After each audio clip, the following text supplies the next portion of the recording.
علیکم ورحمۃ اللہ وبرکاتہ۔ تمام تعریف اللہ کے لیے ہے جو حکیم و خبیر، علیم و قدیر ہے۔ وہ رات سے دن کو ایسے طور پر چھپا دیتا ہے کہ وہ رات اس دن کو جلدی سے آ لیتی ہے، اور سورج اور چاند اور دوسرے ستاروں کو پیدا کیا ایسے طور پر کہ سب اس کے حکم کے تابع ہیں۔ یاد رکھو اللہ ہی کے لیے خاص خالق ہونا اور حاکم ہونا بڑی خوبیوں سے بھرا ہوا ہے۔ اللہ جو تمام عالم کا پروردگار ہے، یہ اللہ تمہارا رب ہے، اس کے سوا کوئی عبادت کے لائق نہیں، ہر چیز کا پیدا کرنے والا ہے، تو تم اس کی عبادت کرو اور وہ ہر چیز کا کارساز ہے۔ قرآن کو مخلوق پر رحم کرنے اور ان کے احوال کی اصلاح کے لیے اللہ نازل فرمایا۔ ارشاد باری ہے، یہ ایسی کتاب ہے کہ اس کی آیتیں محکم کی گئی ہیں، پھر صاف صاف بیان کی گئی ہیں، حکیم باخبر کی طرف سے۔ یقیناً یہ قرآن وہ راستہ دکھاتا ہے جو بہت سیدھا ہے، اور نیک اعمال کرنے والوں کو خوشخبری دیتا ہے کہ ان کے لیے بہت بڑا اجر ہے۔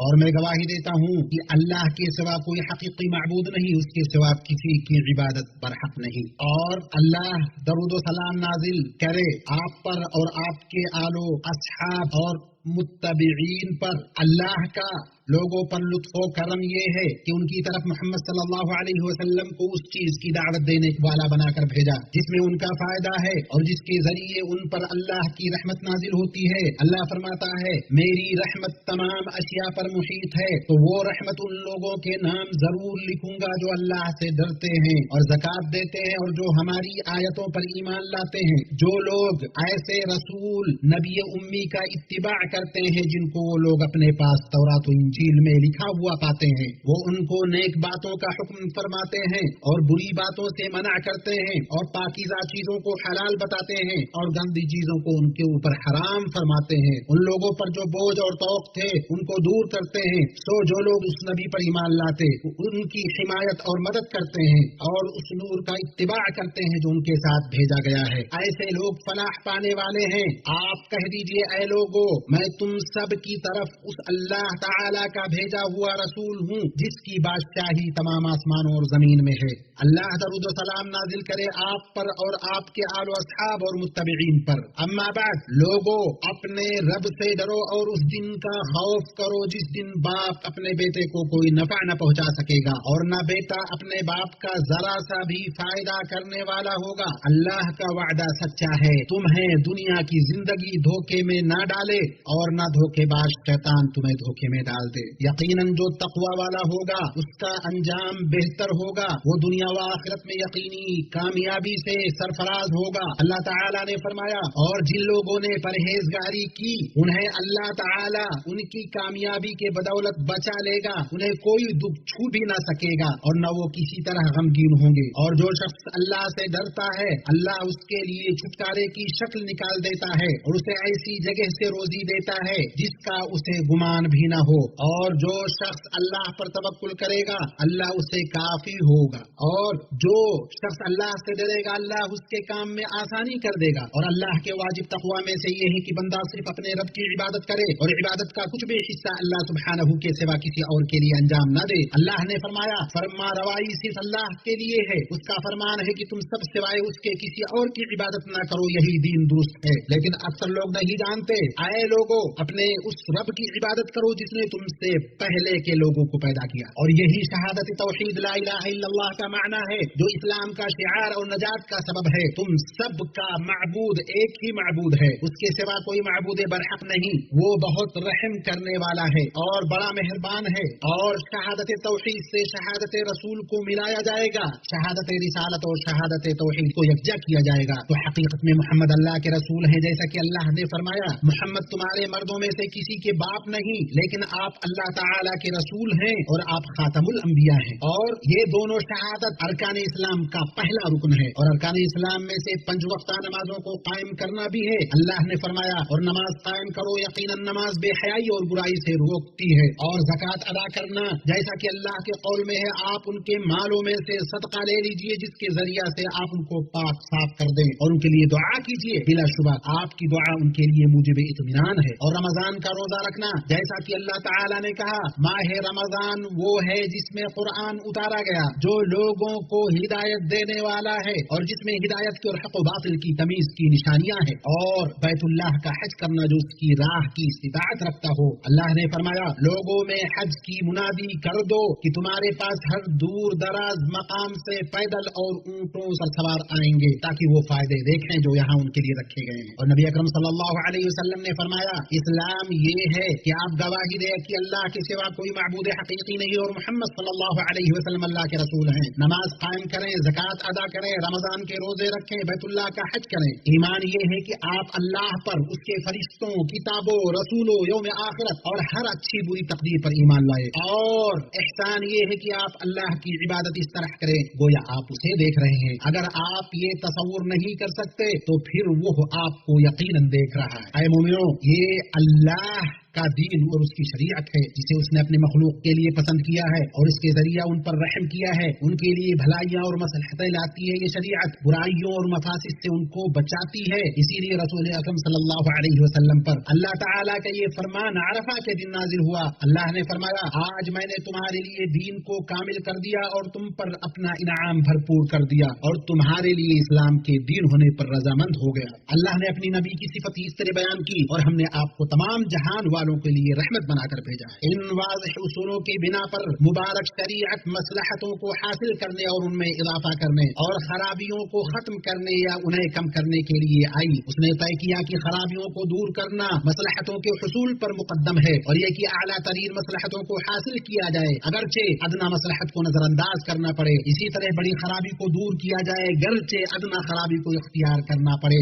ٹکراؤ کی صورت میں دو مصلحتوں میں سے اعلیٰ ترین مصلحت کو اور دو خرابیوں میں سے ادنا ترین خرابی کو چنا جائے گا۔ اسی طرح شریعت نے تاکید کی ہے کہ نقصان کو نقصان کے بغیر ہٹایا جائے۔ اللہ کے رسول صلی اللہ علیہ وسلم نے فرمایا نہ نقصان پہنچاؤ نہ نقصان اٹھاؤ۔ اس نقطۂ نظر سے شریعت ہر اس چیز کو لے کر آئی ہے جس کے ذریعے زندگی پروان چڑھتی اور ترقی ہوتی ہے اور دوسروں کو نقصان پہنچانے یا انہیں تکلیف دینے سے اس نے منع کیا ہے۔ عدل، اخلاق فاضلہ، والدین کی فرما برداری، صلہ رحمی، صدق گوئی، حقوق کی حفاظت، حقوق کو ان کے حقداروں تک پہنچانے، امانتوں کی ادائیگی، عہد و پیمان کو پورا کرنے اور ولی امر کی سمع و طاعت کا یہ شریعت حکم دیتی ہے۔ اللہ نے فرمایا اللہ تعالی عدل کا، بھلائی کا اور قرابتداروں کے ساتھ حسن سلوک کا حکم دیتا ہے، اور اللہ کے عہد کو پورا کرو جبکہ تم آپس میں قول و قرار کرو اور قسموں کو پختگی کے بعد مت توڑو حالانکہ تم اللہ تعالی کو اپنا ضامن ٹھہرا چکے ہو۔ اور اللہ سبحانہ نے فرمایا اللہ تعالی تمہیں تاکیدی حکم دیتا ہے کہ امانت والوں کی امانتیں ان تک پہنچاؤ اور جب لوگوں کا فیصلہ کرو تو عدل و انصاف سے کرو، یقیناً اللہ تعالی جس کی نصیحت تمہیں کر رہا ہے وہ بہتر چیز ہے۔ اور اے ایمان والو فرما برداری کرو اللہ تعالی کی اور رسول اللہ کی اور اپنے حاکم کی، پھر اگر کسی چیز میں اختلاف کرو تو اللہ تعالی کی طرف اور رسول کی طرف سے لوٹاؤ اگر تمہیں اللہ تعالی پر اور قیامت کے دن پر ایمان ہے۔ شارع حکیم نے ان 5 چیزوں کے تحفظ کی ضرورت پر زور دیا ہے جن کا خیال رکھنے پر تمام شریعتوں کا اتفاق ہے، جو کہ دین، نفس، عقل، مال اور عزت کی حفاظت ہے، بلکہ شریعت نے ان پر زیادتی کو ایسا جرم گردانا ہے جو سزا کے قابل ہے۔ اسی طرح ان ضروریات کی حفاظت کرنا جنت میں داخل ہونے، رحمان کی خوشنودی کا سبب ہے اور اس دنیا میں استحکام، سعادت، ترقی، تہذیب کے اسباب میں سے ہے، اور اگر وہ ضائع ہو جائیں تو زندگی میں خلل پڑ جاتا ہے اور ان میں کوتاہی آخرت میں عذاب کا باعث ہے۔ اسی لیے حج کے دوران رسول اللہ صلی اللہ علیہ وسلم نے خطبہ میں فرمایا یقیناً تمہارے خون، تمہارے مال، تمہاری عزتیں تم پر ایسے ہی حرام ہیں جیسے اس شہر میں اس مہینے کے دوران یہ دن حرمت والا ہے۔ اور دین ایک ضرورت ہے کیونکہ کسی انسان کے لیے اپنے رب کی طاعت اور جس عبادت کے لیے اس کی تخلیق ہوئی ہے اس سے بے نیازی نہیں۔ اللہ تعالیٰ نے فرمایا میں نے جنات اور انسانوں کو محض اپنی عبادت کے لیے پیدا کیا، اور اللہ نے فرمایا آپ کہہ دیجئے میرے رب نے انصاف کا حکم دیا ہے اور یہ کہ تم ہر سجدہ کے وقت اپنا رخ سیدھا رکھا کرو، اور فرمایا ہم نے ہر امت میں رسول بھیجا کہ صرف اللہ کی عبادت کرو اور طاغوت سے بچو۔ بس بعض لوگوں کو تو اللہ تعالیٰ نے ہدایت دی اور بعض پر گمراہی ثابت ہو گئی، بس تم خود زمین میں چل پھر کر دیکھ لو کہ جھٹلانے والوں کا کیا انجام ہوا۔ اور اللہ تعالیٰ نے نفس کی حفاظت کی ضرورت کو ثابت کرتے ہوئے اور جانوں پر زیادتی کو حرام قرار دیتے ہوئے کہا اور کسی جان کو جس کا مارنا اللہ نے حرام کر دیا ہرگز نہ قتل نہ کرنا، اور فرمایا اپنے آپ کو قتل نہ کرو یقیناً اللہ تعالیٰ تم پر مہربان ہے. جو شخص یہ سرکشی اور ظلم کی بنا پر کرے گا تو عن قریب ہم اس کو جہنم میں داخل کریں گے. اور عقل کی حفاظت کی ضرورت کے سلسلے میں فرمایا اے ایمان والو یہ شراب اور جوا اور یہ آستانے اور پاسے یہ سب گندے شیطانی کام ہیں، ان سے پرہیز کرو، امید ہے کہ تم فلاح یاب ہوگے. شیطان تو یہ چاہتا ہے کہ شراب اور جوئے کے ذریعے تمہارے درمیان عداوت اور بغض ڈال دے اور تمہیں اللہ کی یاد سے اور نماز سے روک دے، پھر کیا تم ان چیزوں سے باز رہو گے؟ اور کتاب و سنت کے نصوص میں لوگوں کی عزت و آبرو کے پیچھے پڑنے سے منع کیا گیا. اللہ نے فرمایا جو لوگ مومن مردوں اور عورتوں کو بے قصور اذیت دیتے ہیں انہوں نے بڑے بہتان اور صریح گناہ کا وبال اپنے سر لے لیا ہے. اور فرمایا جو لوگ پاک دامن بھولی بھالی با ایمان عورتوں پر تہمت لگاتے ہیں وہ دنیا و آخرت میں ملعون ہے، ان کے لیے بڑا بھاری عذاب ہے. اور فرمایا اے ایمان والو کوئی قوم کسی قوم کا مذاق نہ اڑائے، ممکن ہے وہ لوگ ان سے بہتر ہوں، اور نہ عورتیں دوسری عورتوں کا مذاق اڑائیں، ممکن ہے یہ ان سے اچھی ہوں. اور آپس میں ایک دوسرے کو عیب نہ لگاؤ، نہ کسی کو برے لقب دو، ایمان کے بعد فسق برا نام ہے، اور جو توبہ نہ کرے وہی ظالم لوگ ہیں. اے ایمان والو بہت بدگمانیوں سے بچو، یقین مانو کہ بعد بدگمانیاں گناہ ہیں. جاسوسی نہ کرو، غیبت ایک دوسرے کی نہ کرو. کیا تم میں سے کوئی بھی اپنے مردہ بھائی کا گوشت کھانا پسند کرتا ہے؟ تم کو گھن آئے گی. اللہ سے ڈرتے رہو، بے شک اللہ توبہ قبول کرنے والا مہربان ہے. اور ان باتوں کا تتمہ یہ ہے کہ وسائل کے وہی احکام ہیں جو مقاصد کے ہیں، اور جس چیز کے بغیر حکم پورا نہ ہو وہ بھی حکم میں داخل ہے. اسی طرح جس چیز کے بغیر واجب ادا نہ ہو وہ واجب ہوتی ہے. بس جو بھی وسائل شریعت کے مقاصد کی حفاظت کرتے ہیں ان کا شرعاً حکم ہوتا ہے، کیونکہ مقاصد اور ضروری مصلحتوں تک رسائی صرف ان تک پہنچانے والے اسباب اور ذرائع سے ہی ہو سکتی ہے. چنانچہ مقاصد کے ذرائع اور اسباب کا حکم وہی ہوگا جو ان مقاصد کا ہے. یہیں سے واضح ہوا کہ ہر مومن کے لیے لازم ہے کہ ان 5 ضروریات کی حفاظت کے لیے کوشاں رہے. ان سے مخلوق سلامت رہتی ہے، زندگی کو استقرار ملتا ہے، امن عام ہوتا ہے، لوگ اپنی دینی اور دنیاوی مصلحتوں کے حصول پر قادر ہوتے ہیں. اور اس پر ضروری ہے کہ اس بابت اللہ کا تقرب اور آخرت میں ثواب حاصل کرنے کے لیے دوسروں کے ساتھ تعاون کرے. اسی طرح ہر مسلمان پر ضروری ہے کہ ان ضروریات کے تحفظ میں شریعت کے مقاصد پر کھلواڑ کرنے والوں کو اثر انداز ہونے کا موقع نہ دے. اور ہم میں سے ہر فرد کی اپنی مہم عمل اور حیثیت کے اعتبار سے اس سلسلہ میں ذمہ داری ہے، اور ہم سب پر ضروری ہے کہ ان ضروریات کے احترام پر لوگوں کی خاص طور سے نوخیزوں کی تربیت کریں. اور جبکہ ان 5 ضروریات کی حفاظت ہر زمان و مکان میں ضروری ہے تو ان معزز مقامات پر ان کی حفاظت اور ضروری ہو جاتی ہے. جیسا کہ اللہ تعالی نے فرمایا جو بھی ظلم کے ساتھ وہاں الحاد کا ارادہ کرے ہم اسے دردناک عذاب سکھائیں گے. حج میں شعار کا اظہار اور اللہ کے لیے عبادت میں اخلاص ہے، یہ سیاسی نعرے بازی گروہ بندی کی جگہ نہیں. چنانچہ ان قوانین اور تعلیمات کی پاسداری ضروری ہے